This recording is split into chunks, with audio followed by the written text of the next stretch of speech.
Sarah, I've been waiting to get into this one with you. Simon Sinek's Start With Why. It's not just a book, it's a firmware upgrade for how we think about human motivation. He argues that most of us are stuck in the what, the features, the commodities, while the leaders who actually change the world start with the why. It's the difference between a boss and a leader. Here we go. Marcus, I see the appeal. I really do. It's a beautiful story. But honestly, it feels like the why has become the ultimate corporate sedative. It's the shiny mission statement slapped over a toxic culture to make Gen Z think they're changing the world while they're just optimizing ad clicks for an AI startup. Is it a philosophy, or is it just the most successful marketing trick of the 21st century? It's biology, Sarah, that's the point. Sinek maps his golden circle, why, how, what, directly onto the human brain. The what is the neocortex, all rational thought and language. But the why? That's the limbic brain. It controls feelings, trust, and all decision-making, but it has no capacity for language. That's why you can't explain why you love your spouse. You just feel it. Great leaders speak directly to that gut instinct. Oh, so we're just biological puppets for anyone with a charismatic why? Look at the examples Sinek loves. Apple. He claims people buy Apple because they believe in challenging the status quo. But let's be real. In the age of personal branding and influencer culture, do people buy an iPhone because they're rebels? Or do they buy it because it's a high-status symbol that everyone else has? That's not a why, Marcus. That's peer pressure masquerading as a movement. But that's exactly why Apple is the exception. Every other computer company, Dell, HP, Gateway, defined themselves by what they made. When they tried to sell MP3 players or PDAs, they failed because it didn't feel right. But Apple? We don't even blink when they move from computers to phones to watches because their why, challenging the status quo, is consistent across everything they do. Their products are just the tangible proof of their belief. And that's where the why becomes a weapon. You call it inspiration. I call it manipulation with a better soundtrack. Sinek admits that price, promotions, and fear work to drive behavior. I look at Tesla. Is Elon Musk's why about saving the planet, or is it a brilliant shield that allows the company to get away with erratic leadership and quality issues? If the why is strong enough, do the what and the how even matter anymore? They matter immensely. Sinek is clear.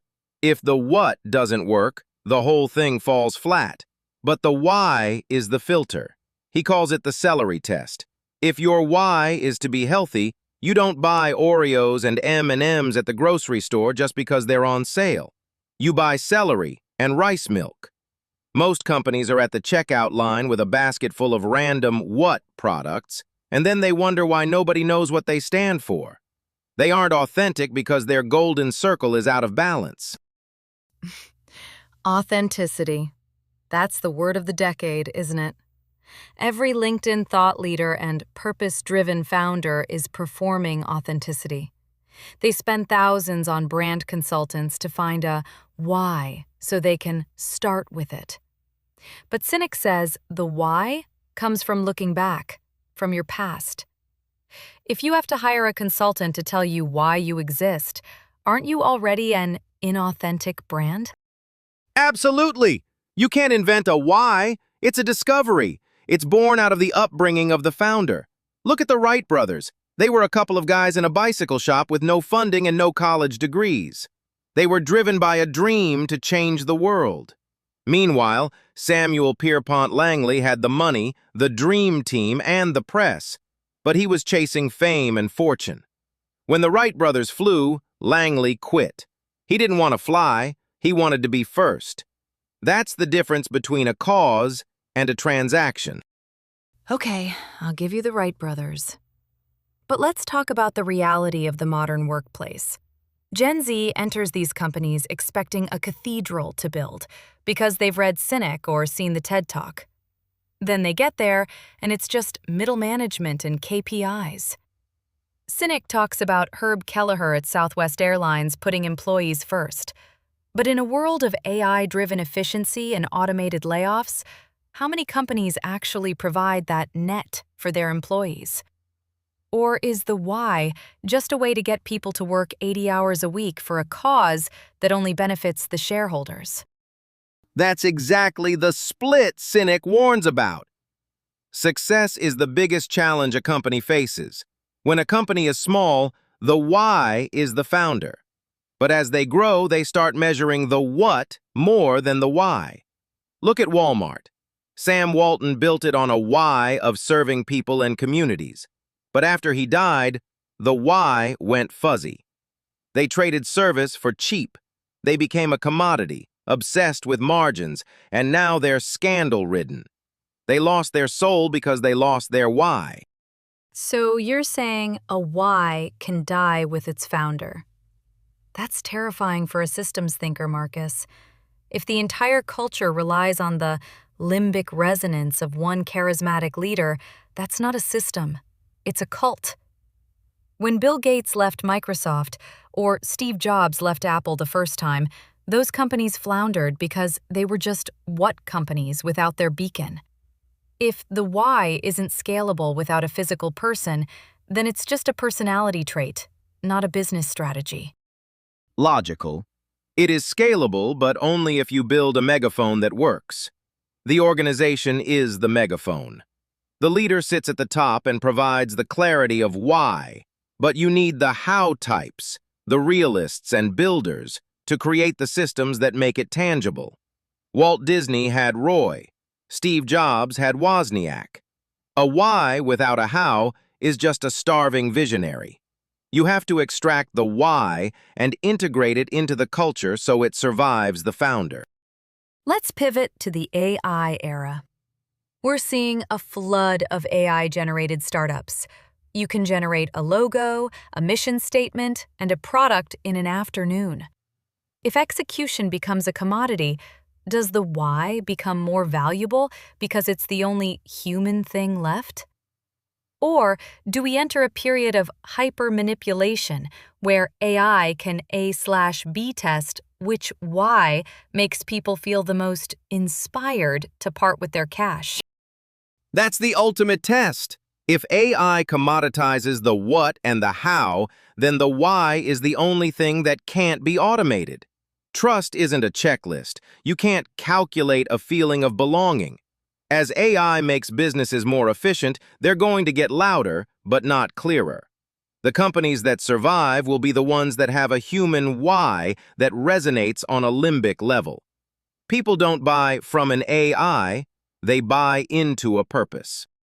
Everything we do, we believe in challenging the status quo by using an LLM to generate our code.